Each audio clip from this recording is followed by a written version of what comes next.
Okay. I wanted to do a video about a goofy topic. I've seen a lot of goofy videos lately on YouTube, so I figured that get quite a few views. So I figured, why the hell not? Such as there was this dude. He's an airgun guy, and he talking about little CO2 pellet BB pistols that only shoot around 400 feet per second. Not very powerful, and he was doing videos about using these air guns for self-defense in gun-free zones. For example, a school, I guess maybe a library, I'm not sure. Can't carry a gun in them, they got the no gun signs. So, what about carrying a BB pistol concealed for defense? Kind of goofy topic, kind of a goofy guy, kind of a goofy channel. He basically did that, and he said, look, if like it's a situation where you're going up against somebody with a gun, yeah, don't pull your BB pistol. It's only for limited situations. If you're going up against maybe somebody with a knife at close range, maybe I don't know, don't pull your air pistol. Maybe I don't know if he said that or not. But yeah, so his point was, don't pull it out anywhere. But I guess if you're going against the unarmed assailant, your BB pistol can help you. Was his thing, and I've never seen somebody talking about using BB pistols for self-defense on YouTube. And actually, one of his videos I'm going to reference in this. But he hasn't made videos in a while either. Some of his videos had like over 3 million views, so it's kind of weird. But anyways, basically this topic's been on my mind a little lately for whatever goofy reason. Because I've gotten into more guns lately, and I've always just had this feeling of like, I like to hole up in my house with a bunch of guns for protection. Or I always feel like I want a gun with me, whether I'm walking around in the woods, anything. I always just have this innate feeling that I need protection. I want protection. Always. It's funny, when I first moved out of my parents' house, I was broke, I guess, and I did not have any gun. I remember I had a bow. I had a compound bow, and it had a quiver like the one in this picture here. Quiver being where these arrows are on the sides of it. And that was, I guess, my protection in my first apartment. Because I literally couldn't afford anything else. It's hard to believe now. But at that time, I was probably 24, maybe. I don't know. I didn't have a good job. And thank God I have a better job now. Anyways, it's not like I'm loaded. Obviously, in all my videos, you'll hear me talk about how I don't want to spend a lot of money, etc. But I couldn't even afford a little gun, I guess. It's hard for me to believe now. Because, like I said, I've always had this need to have a gun. So I would have thought I would have had one, but... I remember buying this little Jennings 22 pistol from a pawn shop. I think it was probably like $60. I don't even remember the price, but it had to be super cheap. I thought, this is better than nothing, for my little apartment defense. And it wasn't, because it worked for maybe the first couple of magazines, as I recall. And then it started where it wouldn't light strike in every round, or about every other round it would, can't remember if it just jam. I remember light strikes. It just wouldn't, strike the primers hard enough to fire the rounds. Piece of junk anyway. It was a Jennings 22, bought from a pawn shop. Probably was broke when they took it in, So that's all. So I had that gun. I put it under my bed, whatever. But after I shot it, a couple mags, I realized this thing doesn't really work. And, so maybe it's a little better than nothing. But that's... Then I remember buying a Colt Mustang 380. Now that is an actual reliable... At that time, I probably got a better job. And I bought a Colt Mustang 380, which was a good gun. It's small and all that. But an actual gun that worked. So now I was set for a while. And, I had a gun. Then, eventually, it took a long time for the gun bug to kind of strike me again. I remember my buddy had a Glock, I just saw that Glock and I just wanted it. This had to be 10 to 12 years ago. Ever since I'd moved out from my dad's house, I'd not really been into guns. My dad was very into guns, and I was a little bit on the side. Of course, all the guns were his, not mine.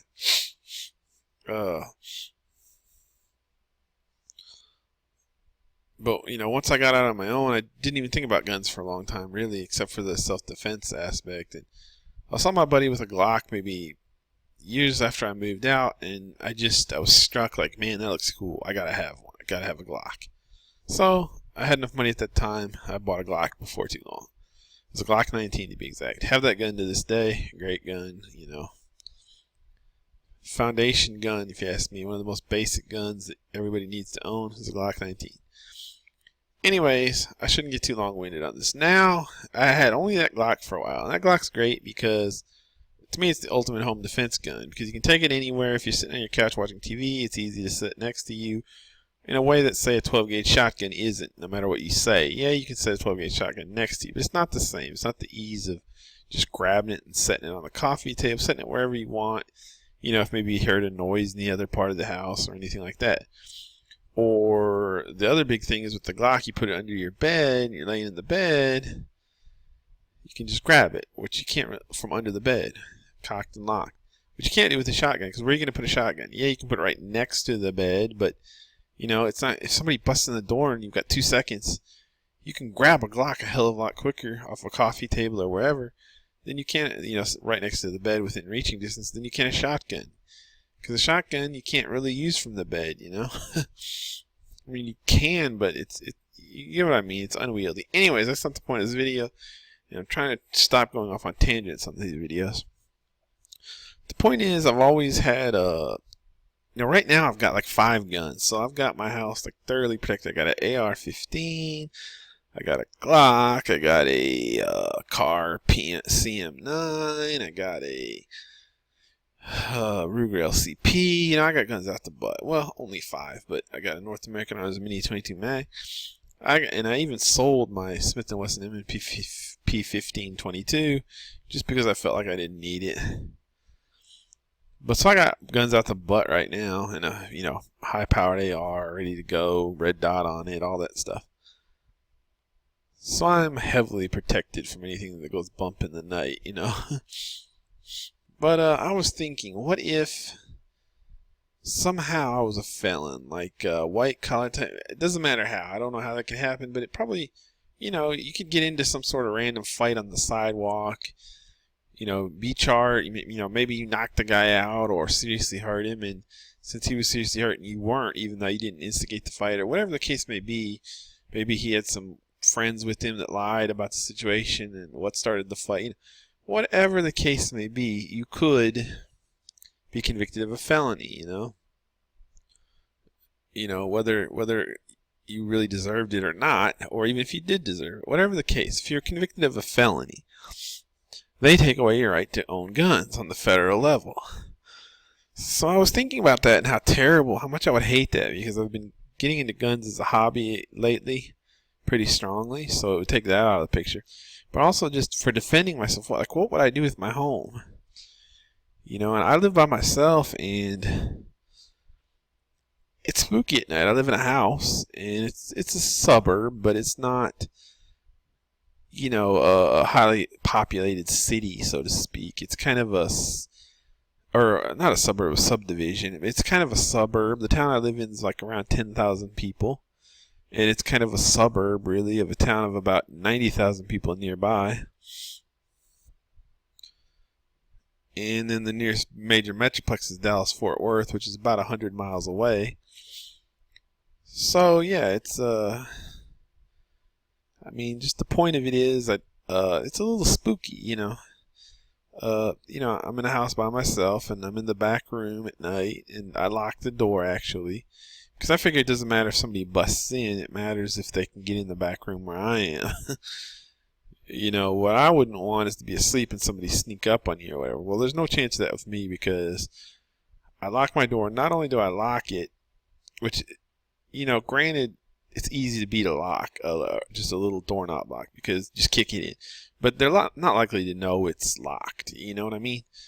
So, they're most likely they'll try it first, and you know, if anybody wasn't even able to get in the rest of the house without me knowing, which is, you know, I'm a light sleeper, I'm an insomniac, really, and but you know, say they did get in, and the point is the room I sleep in, my bedroom, is locked off. There's only 2 ways into the door, which has a lock. And I lock it at night when I go to bed. Now, like I said, the lock is kind of flimsy. It's one of those deals where I could just kick it in. It's not dead bolted or anything. Who dead bolts their bedroom? I mean, I guess I could set that up, but I'm not bothered.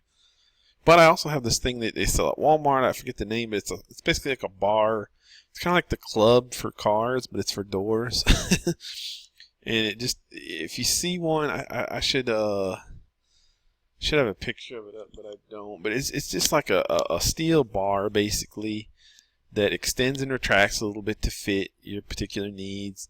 And it has like a rubber base, and it has like a plastic part on top that fits under the doorknob, and you know, fits the doorknob perfectly, and then you just kick the base under there pretty tight. And now anybody trying to get in is going to have a really hard time. And whereas it would be easy to kick in the door lock relatively if they knew it was there. That's the thing. The thing you want to count on is, yeah, they can defeat a lock, but you need to give yourself a little time to wake up, jump out of bed, and grab your gun, you know.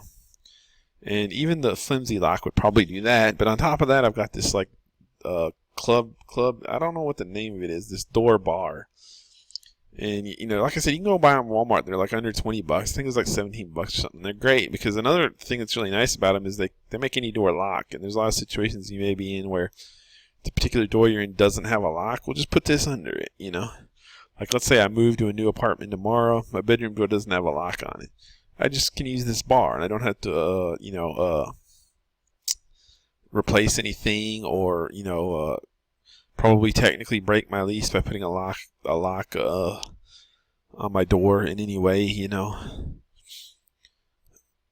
And yeah, this bar is, at least, you know, if you, like I said, you have to see it, but the way it'd be very, very hard, even for a huge man, to get through with, you know, because it jams up against the floor with this rubber thing, and you just ain't getting in. You know, it's at an angle, and you might be able to get in after a bit, but you're gonna make you're basically gonna have to break the door down. So it's much more effective than a lock, and you know, and I'm not saying it would keep somebody out that's dead set on getting in, but it would be very hard to get in. Combine that with the lock alone, and somebody's gonna have to make a lot of noise to get into my door. And then we come to the window, which granted they could bust out. First of all, busting out a window, I'm sleeping like 5 feet from it. I'm going to hear that. Even the slightest break of that glass, I'm hearing it. And my windows are locked, of course. And I've got big, heavy blinds on them. You know, not even light blinds. These are like big, heavy, quality blinds. These things are like, you know, these things weigh something. So they're not getting to those blinds without a struggle. On top of all that, I put my computer desk right in front of my main window, and my computer desk is real wide. It's about maybe, I don't know, 4 feet wide. It's actually just a table, because I much prefer that to a standard computer desk. It's like a picnic table, really, a glorified picnic table, kind of a wood grain finish, not a cheap plastic one. And I love that for my it gives me a lot of space, a lot of room. And then my computer actual desktop tower is on the right. So if anybody gets in that door, they're going to be crashing through my monitor, and it's right up against the window. I got a big old 19-inch monitor on top of it, you know, my computer table, my actual computer itself. It's all in the way. There's no space to get in, you know, easily, really, of my window. So everything is set up in my room where I'm locked in safely. You know, not people can't get in, but they're going to have to make a big racket to get in. I'm going to hear them, and I got my Glock sitting under my bed. But, again, I guess I'm getting off tangent, probably. Maybe I should just redo this video at this point. But, about what you could use, I was thinking, what if I got convicted of a felony somehow? It would be a terrible thing to me. I would just hate being in my house. There's no way to protect myself. So what would I do? Well, hence this video. So I got to thinking about it. It's an interesting topic.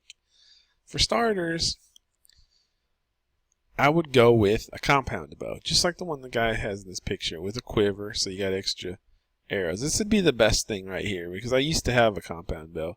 The thing about this is it's deadly and you can fire multiple shots fairly quickly. You know, you can fire your one arrow, notch another one, draw the bow back again, and fire another one in a reasonable amount of time. You know, it's not going to be as fast or as effective as a gun, of course. Guns are ruled out here. I'm a felon in this theoretical situation. I'm banned from having guns. I think this would be the best. I thought of a crossbow as well. A crossbow would be good, but let's talk about a crossbow. I didn't know how you cock a crossbow. Well, here's how you cock a crossbow. This guy shows in this video. Crossbow cocking, how to cross cock.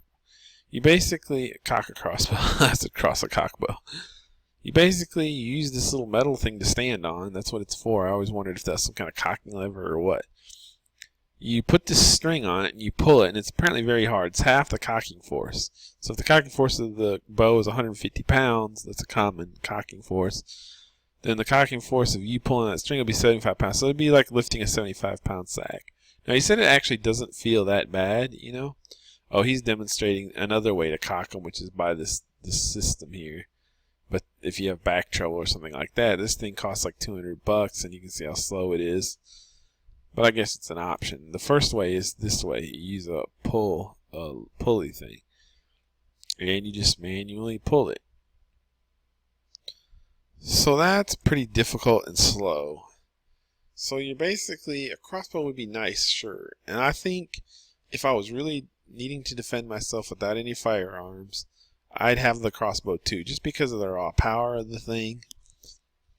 You know, the intimidation factor of it. All that stuff. But the problem is as a practical defense weapon, it would be somewhat limited. Because, you know, one thing is I learned you can't leave crossbows cocked. So that limits, you know, at night I leave my Glock under my bed. It's loaded. It's ready to go. You can't leave the crossbow cocked. You can, I don't know, you might be able to for up to 12 hours. Definitely not more than 12 hours.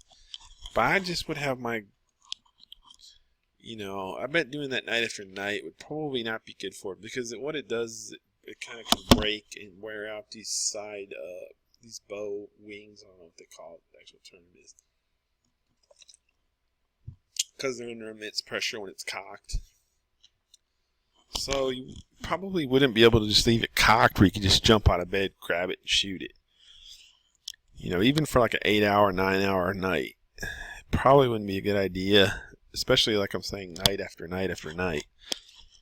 You know, you might be able to do it a few times, but if you're going to plan on cocking your crossbow every night, and plus I believe I read the only way to uncock a crossbow is to shoot it, which wouldn't be too hard with a crossbow. Just you could have even in an apartment, you could have an arrow trap that would work fine.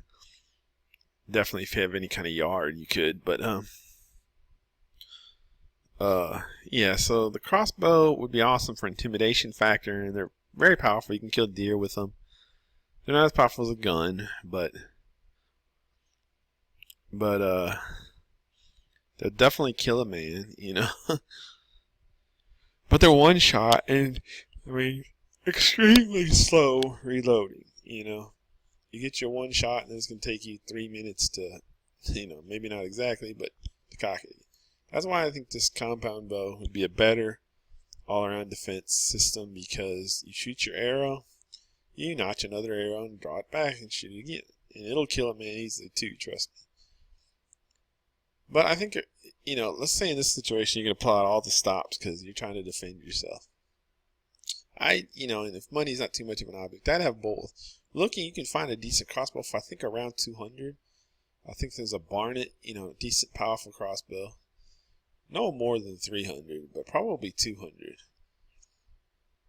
I looked at the Amazon crossbow bestsellers, and I found this one, for example, $265. It's a little on the high end, but it was one of their best sellers, and it looks pretty badass. You know, I had to kill somebody, no question. This was actually their #1 bestseller. 185 pounds draw weight, which is very powerful. Let's see what this one has. Well, here's another one for only $225. So there you go. And you know, this is the #1 bestseller on Amazon of crossbows right now. So So it's the same gun, I believe. I'm not sure what's different about it. I think it's just the color, camo 2, black. So yeah, just get this, 225, cheap. You got your crossbow. Defend your home with that. It's one of your options. And like I said, my main option would really be this. Now then we come to air guns. Now, can an air gun actually defend yourself? Yes. Now, I wasn't following air guns much lately, but I found out that I know that there's spring piston ones now. Well, I mean, I haven't known about those. I have one, but and I had one when I was a kid. But you know, I went basically researching a little bit. What's the most powerful air guns? And I know they got these PCP air guns now, which I didn't know a lot about, which are basically compressed air guns. And basically, they operate on compressed air. You either have to buy your own compressor, which is pretty expensive. You can pump them up yourself, which is extremely difficult, I believe. You can go to a scuba shop and get the tanks refilled yourself, those kind of things. But then you're relying on somebody else for your air, you know. If the shit hits the fan, as the preppers say and stuff, you're in trouble. But and I think one of the most powerful one of these air guns is the Air Force Texan. And look, world's most powerful production air rifle. 45 caliber lead bullet speeds of up to 1,000 feet per second and can contain over 500 foot-pounds of energy. So this thing can kill a deer, which means it can obviously kill a man. You know, it's an extremely powerful air gun.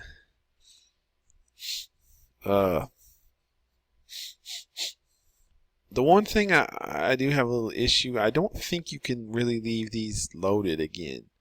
You know, maybe for an hour or two. I don't think you can leave them fully charged. Like I said, I would want to leave this fully charged next to my bed ready to go. And I don't believe you necessarily can. I don't think you can. I think you can leave them like part charged, but I don't know how powerful they would be then. You know, I didn't research it a lot, but yeah, that might be an issue with these. Pretty significant issue. I believe it's just basically more like a bolt action single shot, but still, that's a lot of power. Anyway, so I would look into these PCP air rifles. I'm not saying this is the one I'd get. This one runs about $1,000 for the base model here. That's a lot of money. You know, I'd look into if there was anything cheaper. I'd look into how effective it would be as far as being able to leave it charged, you know, because you want your gun ready when the shit hits the fan, as they say. And, you know, to sit there and have to attach this to a scuba tank or whatever you got to do to pump it up, no bueno, you know. So this may actually not even be a viable solution, but certainly if you have the time to pump it up and be ready, you know, this is every bit as powerful as a real gun, you know. Maybe not as powerful, but close in different ways it is. Another thing I learned about these was, like, with the heaviest bullets, they're only good for about 5 shots before they start losing some power. I don't think it would be a real concern in like a firefight situation. And another thing is, I believe this is single shot, more or less bolt action type of thing. So you can't just pow pow pow with it. But like I said, I have not researched these PCP air guns much. There may be repeater ones that you can fire in semi-auto, and you may be able to leave them charged all the time. I'm not sure. These would be another good option for airgun defense. The most powerful you could get for sure. You know, this is a man killer for sure. With the caveats, you know, pretty hefty caveats of being basically like a bolt action single shot. It'd be like defending yourself with a bolt action rifle. Doable, but not ideal. You know, the real kicker would be whether you can leave it charged, which common sense tells me that you're not going to be able to leave anything under high air pressure, or probably wear down the seals, you know. But I don't know, you can maybe leave them. What I read about it, they were saying, yeah, I Googled it just before I made this video, see what I could learn about it. And people were saying, yeah, you want to leave some pressure in the tanks. You know, it's just like scuba tanks. Another guy was like a scuba diver, and he said, you always want to leave some pressure in them or moisture will get in. But they were talking like 500 PSI.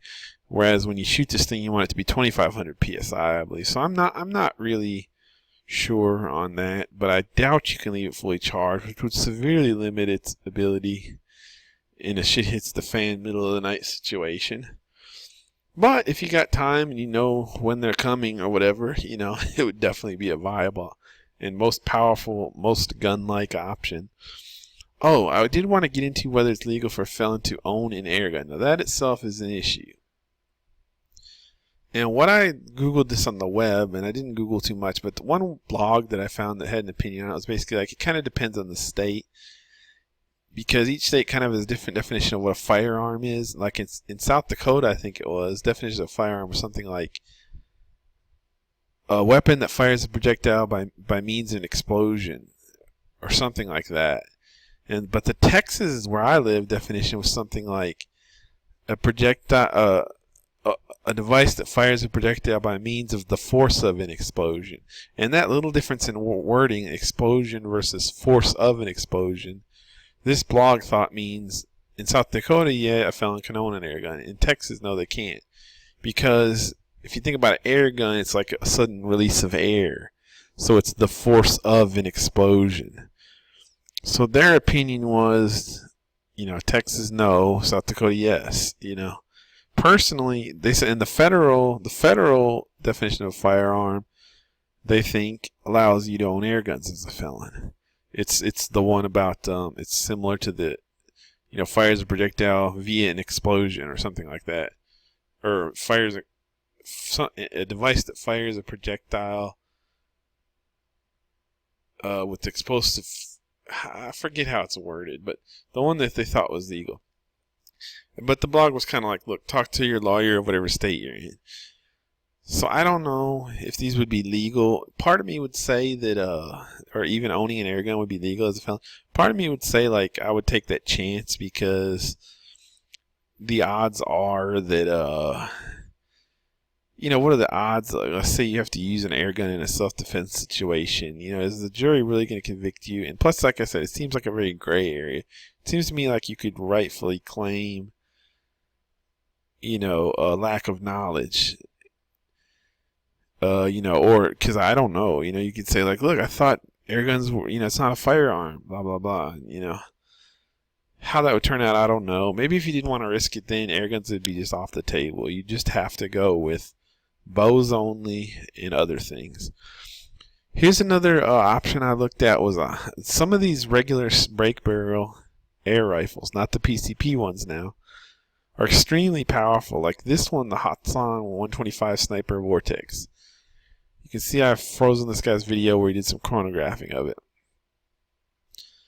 It can shoot a 14.5 grain pellet at 22 caliber at 922 FPS. I'd go with this Sniper Vortex, not the Spring, because I learned that there's a difference in these. Between the Spring version, you don't want to leave it cocked for a really long time because your spring can apparently lose tension that way. You don't want to leave a spring under extreme tension forever and ever. It will lose its elasticity eventually. So my whole point with these air guns is I want to be able to leave them, or any of these weapons, cocked and ready if if possible and necessary. That's a big negative to the crossbow, for example, and the PCP rifle. But a lot of these run now apparently on gas, a gas piston. This one, the Sniper Vortex. This is the spring version, and the IGT, I think they call it, or IGP, integrated gas piston.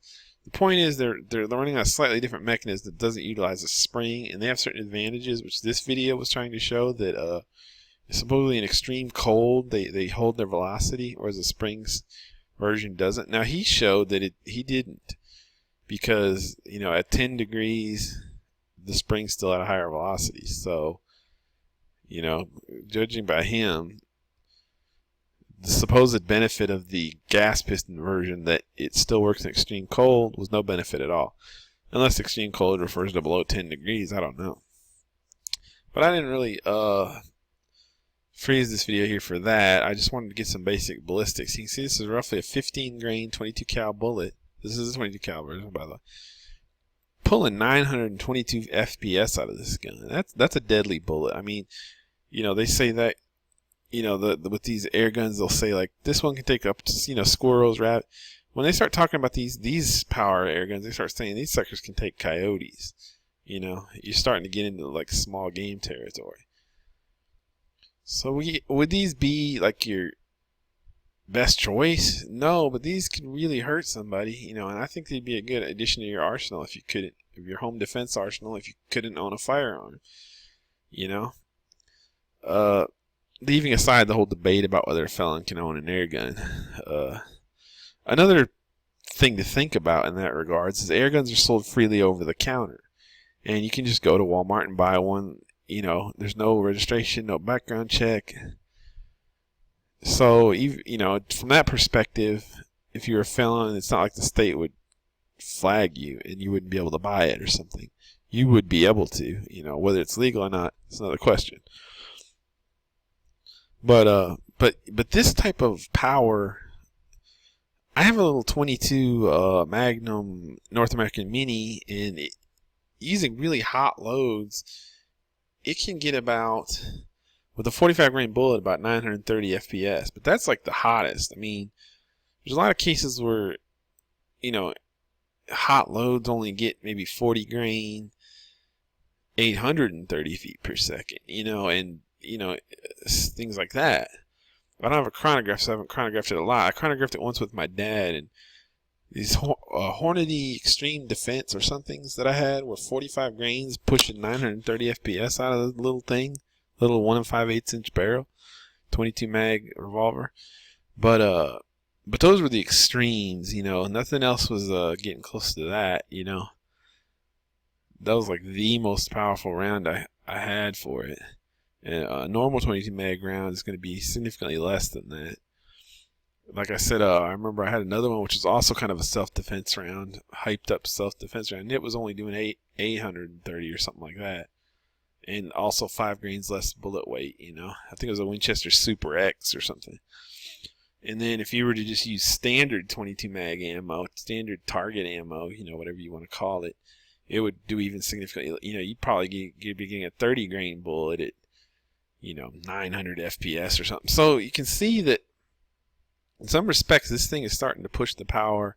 It's about a third of the power of my 22 Magnum mini revolver with the hottest load I can get, you know. And probably, you know, it might be half the power of a standard loading of the 22 Magnum, you know, out of a small barrel.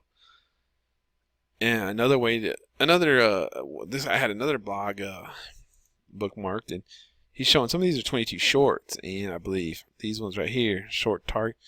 He's showing like this with this air gun. It was doing 28 foot-pounds with a 14.66 grain 22 cal pellet. And I believe these two are both, these are pellets also, but these two are, at least this one, because note the CCI short target. These are, and don't make any pellets this heavy. These two are rimfire rounds. That's what he was saying. Like, this thing starts to get into the power of a 22 short, you know. See, the energy levels for the firearms ammunition. So he doesn't specify which one was firearms, but you know, when he talks about the Hatsan rifle shooting cleanly through 3/8 inch plywood, and here he says this is approaching the power of a standard velocity 22 short. So, and that's this gun. I bookmarked it, and it runs about 350. And, you know, you can get it in 22 or even in 25. I'd have to research which one I thought was better. The 22 might be a little better. The 25 might be more powerful. I'm not sure. I know that the 22s are definitely always more powerful than the 177s. The 177 bullets are just too light for anything serious, really, besides varmint killing. But for self-defense, you're always going to want the 22 version. You're just getting a lot more energy out of them. And I don't know, like I said, I didn't really research this 25 if it's superior to the 22. One big advantage of the 22 would be that you could just go into Walmart and get you 22 caliber pellet ammo, and you probably can't the 25, you know.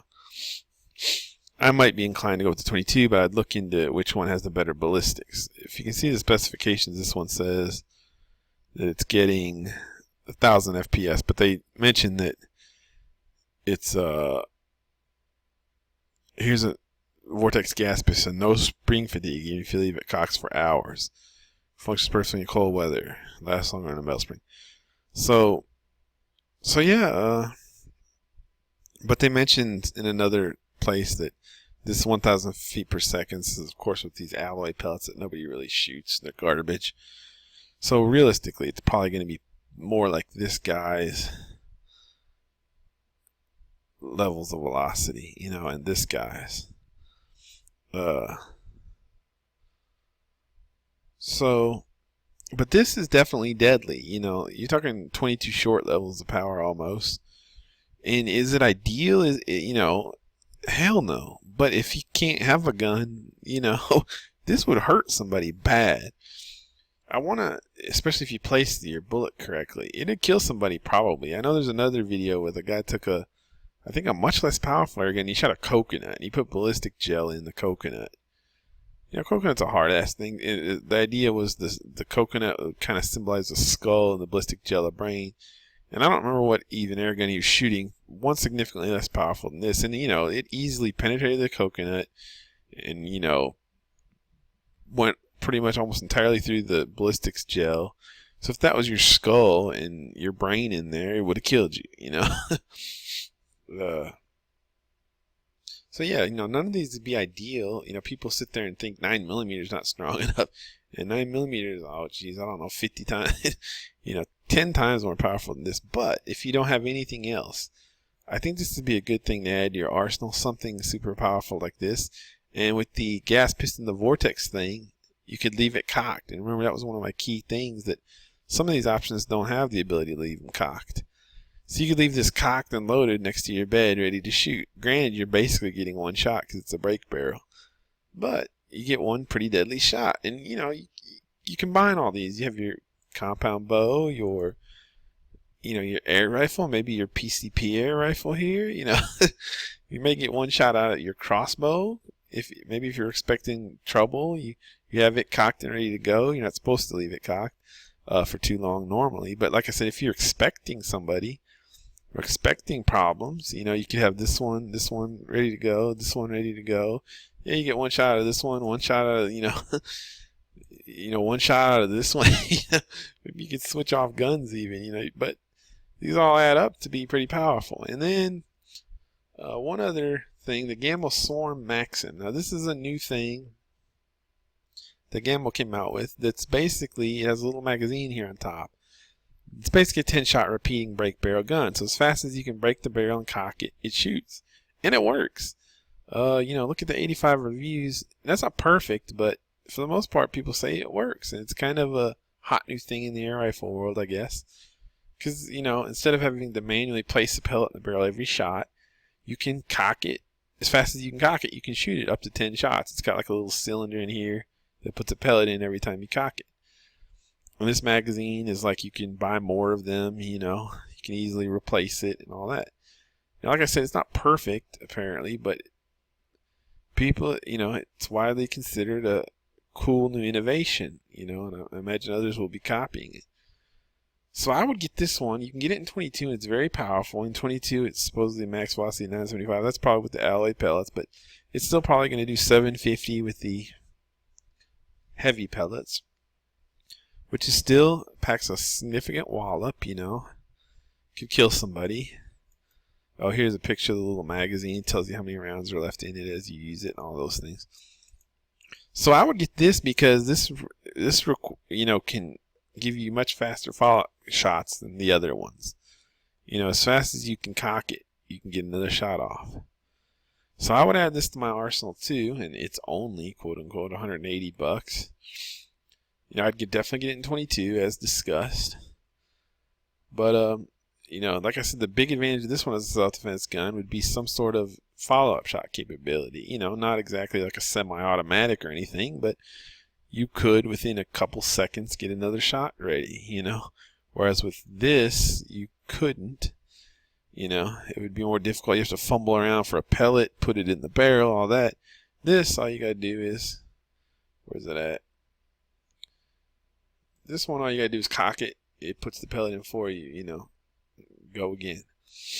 So, you know, if you wanted to just max everything, I'd get a good compound bow with a quiver. I'd get a crossbow. I'd get one of these Gamble Swarms in 22 for fast shooting ability. I'd get an Air Force Texan or something like that that's extremely powerful.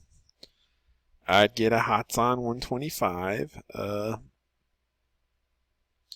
for also extreme power. And more readily available in this PCP gun.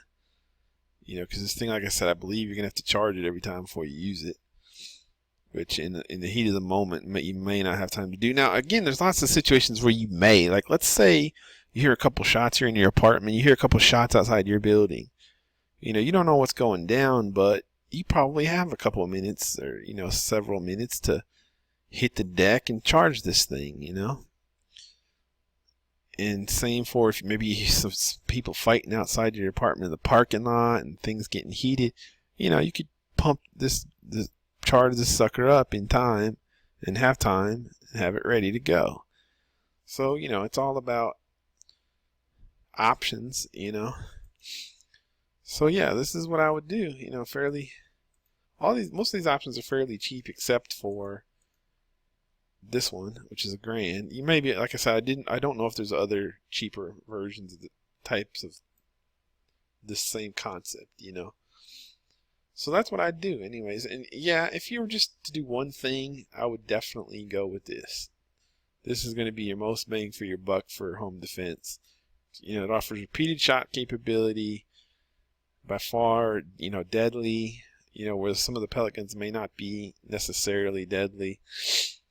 So on and so forth. Oh, and to back all these, you know, up, I would also have a, you know, your normal standards like a knife, a baseball bat, you know, all those types of low-tech things, you know, a big old knife maybe, baseball bat, so forth and so on, you know. So there you go. There's my look. I just found an interesting thought exercise, if you will, of what you could do if you were a felon and you were not allowed to buy firearms. Oh, this page is just this shoebox compressor.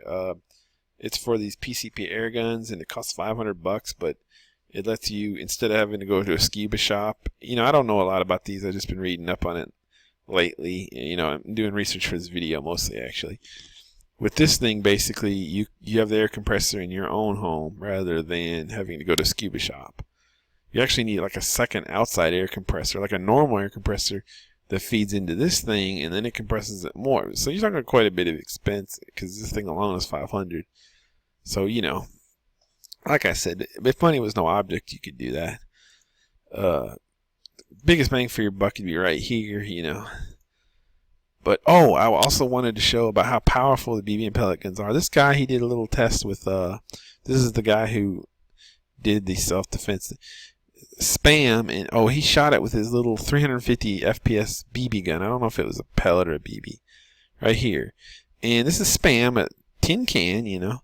And it went right through the tin, and it went like 3/4 of the way through the span, which he thinks is like a flesh simulator. And with his, he had a 650 FPS rifle. Went through all the way through one, and like 3/4, or I guess 1/4 of the way into the next one. That was his point with that, and he didn't have any high-powered air rifles to test with. He only had that little dinky pistol and dinky rifle. And here I think he did it with a 22 short, and it went through like 7 of them or something. A silenced 22.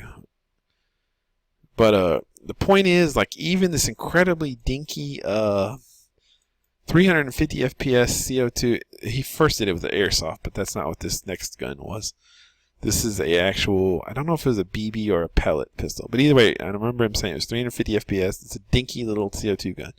And it went all the way through the metal and 3/4 through the span, which, you know, he was saying simulates like, let's say, leg flesh. Now, granted, no bone, but so basically he was saying, like, if someone shot that into your leg and it went that far in your leg, you know, that's really going to hurt you.